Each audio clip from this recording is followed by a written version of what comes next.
Power and justice. Two words we hear everywhere, but in the Bible, they're not just ideas. They're living, breathing realities that shape the whole story. Let's start with a simple question. What is power?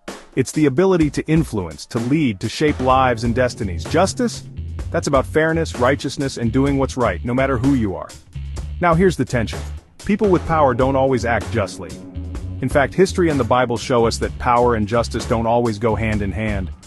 But God is different. He's the ultimate example. Deuteronomy 32:4 puts it this way: "The rock, his work is perfect, for all his ways are justice." A God of faithfulness and without iniquity, just and upright is he.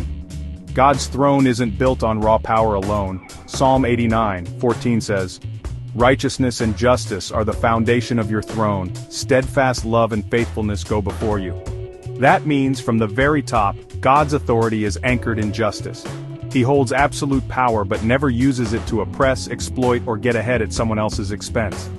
But what about us, humans? The Bible doesn't sugarcoat the reality. We struggle to balance power and justice. Ecclesiastes 4:1 is honest about it. "Again I saw all the oppressions that are done under the sun, and behold, the tears of the oppressed, and they had no one to comfort them. On the side of their oppressors there was power." Human leaders, kings, rulers, even religious authorities, often let power corrupt them and forget God's call to justice. But here's the good news. God doesn't ignore injustice. He calls his people to act justly, love mercy, and walk humbly with him. He holds leaders accountable when they stray, and throughout the Bible, he lifts up the oppressed and brings down the proud. So what does this mean for me, for you? It's a challenge. If I have power, any kind of influence at home, at work, in my community, am I using it like God does?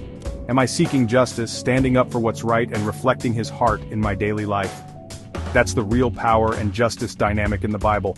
It's not just about who's in charge, it's about how we treat one another, and whether our power serves justice or just ourselves. Thanks for joining me as we explore these big ideas. If this got you thinking, keep digging into Scripture and let God's justice shape how you use your power today.